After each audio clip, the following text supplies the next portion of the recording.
c'est sur la dangerosité de ces systèmes d'intelligence artificielle. Alors, là vraiment, il faut rester très attentif face à ce propos. Quand on parle de dangerosité de ces systèmes d'intelligence artificielle, c'est tout à fait le fait de dire que la personne ou le concepteur qui détient la machine, donc qui détient le système d'artificiel en question, si cette personne, de par ses intérêts, etc., décide de programmer ou d'orienter les réponses générées par le système d'intelligence artificielle en fonction des utilisateurs, cela peut être très très dangereux si l'on se place dans un secteur donné. Bonjour à toutes et à tous, bienvenue. En tant qu'expert en intelligence artificielle, je vais vous expliquer dans cette vidéo, restez jusqu'au bout parce que ça va être très très pointu du début jusqu'à la fin, mais néanmoins très assez facile à digérer comme contenu. La raison pour laquelle je n'utilise pas les intelligences artificielles au quotidien. Du moins, je n'utilise pas les grands modèles de langage, donc les IA génératifs pour générer du texte, pour tout et n'importe quoi. Donc, si cette vidéo vous intéresse et que vous souhaitez, en tout cas, vous lancer néanmoins dans l'intelligence artificielle, quel que soit le stade de conception, de déploiement ou de création, vous devez regarder cette vidéo jusqu'au bout. Alors, pour être très succinct dans mon propos, on va évoquer ensemble deux notes d'information.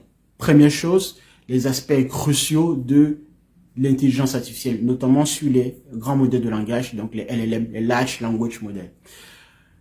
Trois aspects cruciaux que sont la puissance de ces systèmes d'information, deuxièmement, la faiblesse également aussi de ces systèmes, et troisièmement, le point critique sur lequel je vais y arriver en fin de vidéo, la dangerosité de ces systèmes d'information. Alors, quand on parle de la puissance donc des IA, tout particulièrement des grands modèles de langage, je pense que aujourd'hui vous êtes déjà convaincus du plein potentiel que ces systèmes nous apportent au quotidien, notamment dans la recherche et la génération de textes, d'informations très précises.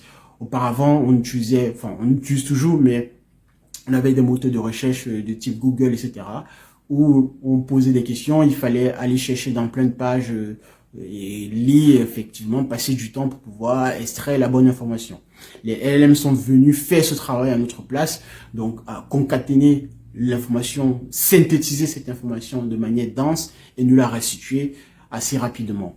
C'est comme par exemple un bibliothécaire à qui on demandait auparavant, avant l'arrivée des moteurs de recherche, d'effectuer quelques recherches sur un sujet donné. Il fallait aller à la bibliothèque, creuser des livres, des bouquins et passer tout son temps assez fou pour pouvoir trouver une information qui, aujourd'hui, déjà par le passé avec les moteurs de recherche, était beaucoup plus facile et encore d'autant plus aujourd'hui avec les systèmes d'intelligence artificielle de type IA générative, donc les LLM en question. Voilà. Sur ce, je pense que c'est très clair pour tout un chacun. Maintenant, ce qu'il faut comprendre derrière, d'un point de vue technique cette fois-ci, c'est que déjà en soi, je pense que cette société confond ce que l'on appelle réellement l'intelligence. Alors, dans cette confusion, il y a deux aspects, il y a deux éléments qui viennent se percuter, à savoir la rapidité et l'intelligence réelle pour le coup. S'il faut vraiment être très simple dans mon propos, c'est de dire en fait ici, c'est que ce n'est pas forcément a fortiori que vous utilisez un système d'IA génératif de type LLM que vous allez forcément avoir une réponse assez riche et une réponse cohérente. Vous pouvez effectivement utiliser ces systèmes en question. La seule condition pour laquelle ces systèmes sont puissants, c'est que au préalable, l'entraînement qui précède justement, ou bien qui fait en sorte qu'on en arrive à ces systèmes, fait que si cet entraînement a été poussé, a été bien effectué de manière rigoureuse par des experts et par des ingénieurs machine learning, etc., data scientists, tout le reste, si l'entraînement a été bien effectué dans les règles de l'art, là pour le coup, on pourra parler de, entre guillemets, potentiellement d'intelligence artificielle. Mais par contre, et c'est souvent le cas, et il faut faire attention à ces aspects, lors de l'entraînement d'un système d'intelligence artificielle de type LLM pour la mise en place d'une IA générative. Cette partie-là est assez critique et jusqu'aujourd'hui, il faut toujours passer assez de temps là-dessus pour pouvoir s'assurer que les données sur lesquelles on entraîne ces modèles en question soient des données justement non biaisées et que par conséquent l'implémentation va nous permettre de fournir aux utilisateurs des réponses assez justes, variées et tout à fait cohérentes.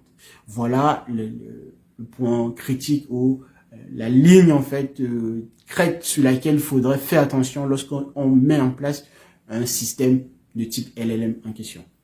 La puissance également de ces systèmes vient du fait que en une seule phrase, en un prompt, le temps que l'on passait à défiler sur des pages entières sur un moteur de recherche jusqu'à la 10e page, à aller dans des index, etc.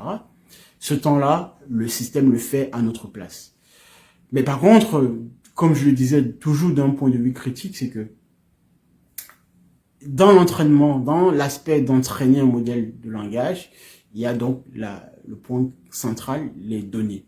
Les données ici, on récupère et par exemple, ChatGPT en l'occurrence et DeepSeek dernièrement a réussi à récupérer l'ensemble des textes en fait, donc des milliards, on parle de milliards de textes en fait sur Internet, des bibliothèques, etc., qui vont nous permettre de nourrir la bête entre guillemets, de permettre au système de rencontrer tout un tas de contextes, de sujets, de thématiques, de plein d'aspects variés de la connaissance de manière style langage naturel, pour que lorsque vous, en tant qu'utilisateur, vous posez une question sur l'interface, à travers l'interface du système, que derrière, le système soit en mesure de recouper ces informations parce que, ayant été entraîné sur des milliards de textes variés, sera donc à même de vous répondre avec une réponse assez riche. Derrière cette réponse que le système vous génère, c'est qu'il est donc capable d'aller indexer, d'aller se positionner rapidement dans son corpus d'apprentissage, donc le vocabulaire qui a permis justement de mettre en place sa base de connaissances, son cœur de la connaissance, d'aller rapidement chercher les bonnes informations au bon endroit avec un temps justement assez rapide pour pouvoir vous les restituer. J'aimerais aussi attirer votre attention que d'un point de vue mathématique, et parce que c'est là, pour le coup, un des aspects critiques et techniques qui est mis en valeur derrière, c'est que quand on parle de recherche ici, principalement, on va utiliser la notion de recherche vectorielle. Donc, les vecteurs dans des espaces vectoriels de dimension assez très très grande. Ici, par exemple, on va utiliser dans le fait de pouvoir mettre sur pied un assistant, un chatbot ou un agent conversationnel. Lorsque vous allez prononcer une phrase de type leçon ou taper une phrase de manière écrite, le système derrière va récupérer votre phrase, représenter cette phrase d'un point de vue vectoriel, donc en un vecteur.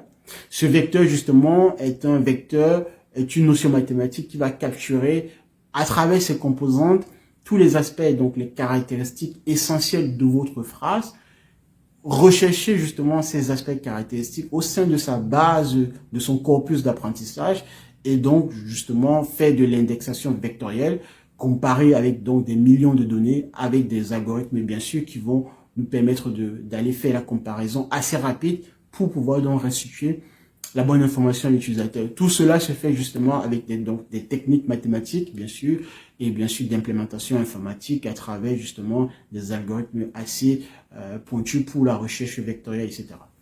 Maintenant, si vous ne comprenez pas ce qui se passe derrière d'un point de vue mathématique, à savoir donc comment s'effectue la recherche vectorielle, comment la phrase d'un utilisateur est convertie sous forme vectorielle, quelles sont les composantes assez riches et variées qu'il faudrait trouver pour pouvoir donc représenter effectivement la phrase, le prompt ou l'instruction de l'utilisateur, comment comparer, effectuer la comparaison au sein de la base de connaissances, du vocabulaire. Tous ces aspects-là, bref, doivent être bien implémentés pour fournir la bonne information.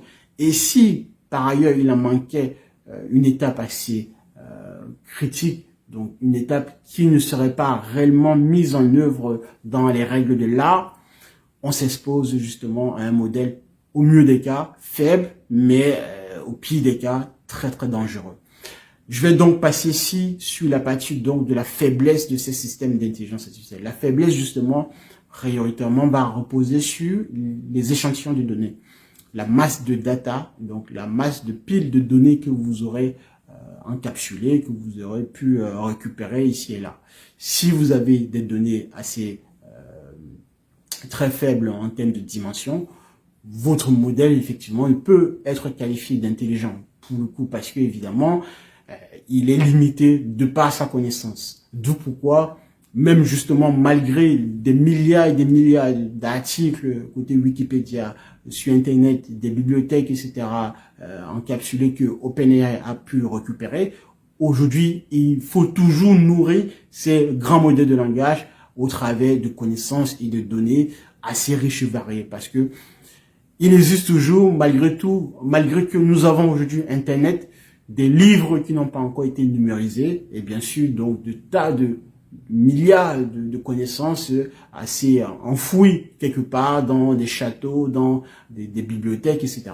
Ces connaissances-là font partie de l'entropie générale de ce qu'un modèle de langage pourrait demain nous fournit comme information. Toujours est-il que voilà les limitations concernant ces modèles de langage, donc ces IA en question. Il y a cet aspect-là de représentation de la donnée. Il y a aussi justement la manière dont l'implémentation est mise en œuvre. Je vous parlais tout à l'heure de la recherche vectorielle, mais ça c'est un des aspects parce qu'aujourd'hui, l'architecture en question à travers donc le deep learning, de pouvoir empiler les couches de réseaux neuronaux de manière adjacente, cela nous permet effectivement d'avoir une représentation riche et variée à partir de laquelle nous allons donc implémenter ces systèmes d'intelligence artificielle. Mais il pourrait tout à fait arriver que demain, d'autres techniques assez pointues puissent nous permettre d'aller plus rapidement et de trouver donc des nouvelles techniques de représentation de la donnée, du prompt de l'utilisateur. La dernière partie sur laquelle justement je vais être bien précis, c'est sur la dangerosité de ces systèmes d'intelligence artificielle. Alors, là vraiment, faut rester très attentif face à ce propos. Quand on parle de dangerosité de ces systèmes d'intelligence artificielle, c'est tout à fait le fait de dire que la personne ou le concepteur qui détient la machine, donc qui détient le système d'artificiel en question, si cette personne, de par ses intérêts, etc., décide de programmer ou d'orienter les réponses générées par le système d'intelligence artificielle en fonction des utilisateurs, cela peut être très très dangereux si l'on se place dans un secteur donné. Je vous donne un exemple très concret. Prenons le cas de la médecine. Aujourd'hui, par exemple, on sait déjà à travers des statistiques, des millions de tests, etc., comment la recommandation d'un médicament se fait au travers d'un système informatique. Et le médecin aujourd'hui, dès que vous lui dites un certain nombre de symptômes, il est donc capable en mesure de vous donner l'un des médicaments ou le médicament le plus efficace face à votre maladie. Demain, imaginons la même chose, on remplace le médecin par un LLM en question. Donc, vous posez la question au LLM, donc au grand modèle de langage, au système d'intelligence artificielle, du d'IA générative. Vous donnez, pareil, comme aujourd'hui vous faites devant votre médecin, un certain nombre de symptômes. Prenons peut-être des symptômes de la toux, par exemple. Vous entrez ces symptômes-là et au final, vous posez la question au système d'intelligence artificielle, quel est le médicament le plus efficace face à cette maladie? Deux situations, par exemple, bien précises. Imaginons, d'un côté, d'une part, nous avons des utilisateurs pour lesquels le système va donner des très bonnes informations, donc proposer évidemment donc des médicaments efficaces contre la toux. Imaginons maintenant la deuxième catégorie d'utilisateurs pour lesquels le concepteur n'a pas trop d'intérêt favorable face à ces utilisateurs en question. Et donc, a décidé d'orienter la réponse que devrait donner le LLM auprès de ses utilisateurs. Là, potentiellement, on pourrait avoir quelque chose de très néfaste parce que le système ici en question, ayant identifié la requête de la deuxième catégorie des utilisateurs, pourra, en fonction justement de la vision du concepteur, proposer un médicament qui n'a rien à voir avec l'efficacité justement préconisée telle que les premiers utilisateurs ont pu avoir auprès des deuxièmes utilisateurs. Et ce cadre que je viens de vous prendre est très multifactoriel dans plein de secteurs donnés. Donc là, j'ai pris un cadre très bien spécifique dans le secteur médical. Vous pouvez prendre d'autres secteurs, par exemple, dans la jurisprudence, dans le domaine de la justice. Vous pourrez prendre dans des secteurs, effectivement, de conseil, etc.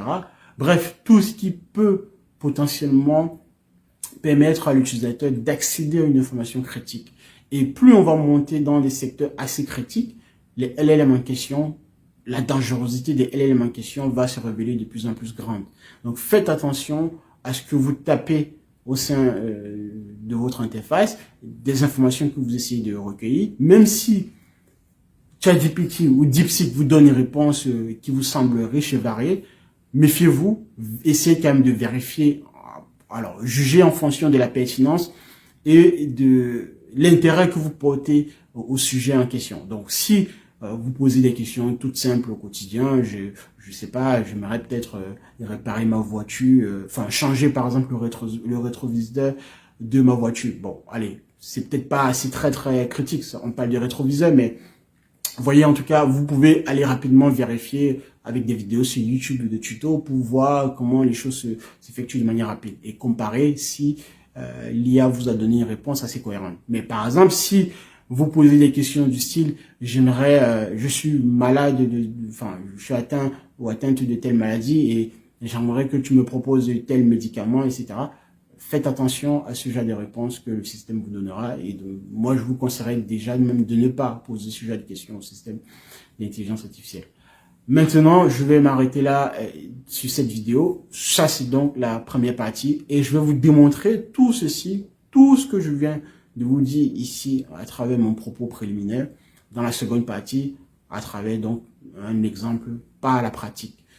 Sur ce, on se retrouve de l'autre côté de la vidéo pour suivre la suite de la vidéo. Merci de m'avoir suivi. Abonnez-vous déjà, bien évidemment, et continuons donc la vidéo avec la pratique que je vais vous démontrer dans l'implémentation des systèmes d'intelligence artificielle. À tout à l'heure.